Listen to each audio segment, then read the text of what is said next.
میرے عزیز بھائی اور دوستو، آج کا مسلمان اس درجے تک گر چکا ہے۔ آج کا مسلمان موقع سے فائدہ اٹھانے کا سوچتا ہے، کسی کی مجبوری سے فائدہ اٹھاتے ہیں۔ کوئی حالات میں کوئی پریشان ہے، کوئی مجبور ہے، کوئی چیز فروخت کرنے پہ آ جائے، ہم کہتے ہیں جی حالات سے فائدہ اٹھائیں۔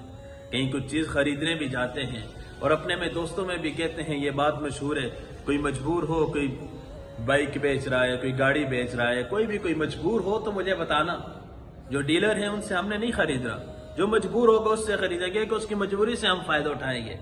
ہم دیکھیں اللہ کے نبی نے تربیت صحابہ کی کیسی کی، صحابہ کے ساتھ اللہ کے نبی کا کیا معاملہ تھا۔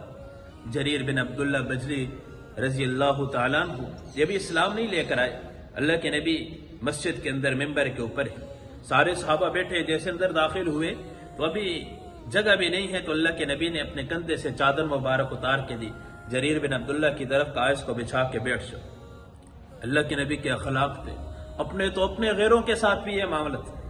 ابھی مسلمان نہیں ہے، آج کا مسلمان اپنوں کے ساتھ اس کا کیا رویہ ہے، آج کے مسلمان کا تعلق اپنوں کے ساتھ کیسا ہے، غیر تو دور کی بات، شیعہ کے ساتھ اور ان چیزوں کو ان کو تو چھوڑیں، وہ تو ایک سائڈ پہ رکھیں، لیکن مسلمان کا مسلمان کے ساتھ کیا تعلق ہے، مسلمان کا مسلمان کے ساتھ اخلاق کیسے۔ نبی علیہ السلام نے اپنے چادر مبارک دی، کہا کہ جریر بن عبداللہ اس کو نیچے بچھا کے اس کے اوپر بیٹھ جاؤ۔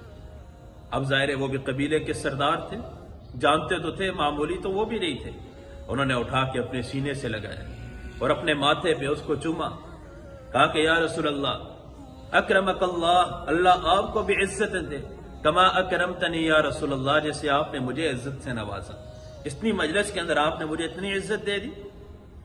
نبی علیہ السلام نے عزت دینا سکھایا۔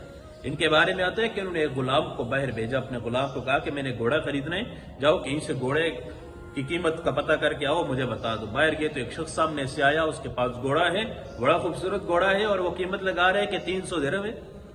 جریر بن عبداللہ رضی اللہ تعالیٰ عنہ باہر گئے اور جا کے اس گھوڑے کے بارے سے مالک سے پوچھے کتنے کا، کہ 300 درہم میں بیچنا ہے۔ کہا 300 نہیں ہے، اگر میں تجھے 500 دے دوں؟ کہا فبہا، یہ تو بہت اچھی بات ہے یار، 500 تو دینا چاہتے؟ کہا چلو 600۔ پھر 800 درہم دے کے اس گھوڑے کو خریدا۔ غلام حیران ہے کہ 300 دینے والا، بیچنے والا 300، لینے والا 800 دے رہا ہے، یہ کیا معاملہ ہے؟ یہ ہماری ذہن میں یہ بات نہیں ہے۔ آج ہم باہر دکان پہ جائیں گے نا، جہاں دیکھیں گے کوئی مجبور ہوگا، اس سے چیز خریدیں گے۔ یہ ریڈی والے کے ساتھ تمہارا تعلق ہو تو بڑے بڑے سٹوروں پہ جائیں گے، وہاں پیسے بھی کام نہیں کرواتے، اور اپنی شان کے اندر کمی محسوس کرتے ہیں، یار اتنا بڑا سٹور ہے، میں اس کو کیسے 10 روپے چھوڑ دیں۔ اور ریڈی والا بیچارہ فروٹ لگا کے، جو بچوں کی مزدوری کر کے جانے والا ہے، 100 روپے کا فروٹ اگر ہے تو اس کو بھی کہیں گے نہیں، اس کو 80 میں لگاؤ اور 85 میں لگاؤ۔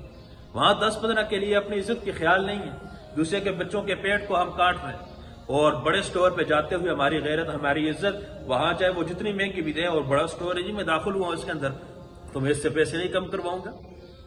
تو یہ بڑے حیران وہ غلام جو تھا، اس نے کہا کہ حضرت میں ایک بات آپ سے پوچھنا چاہتا ہوں، وہ 300 میں دینا چاہ رہا تھا اور آپ نے 800 دے دیے۔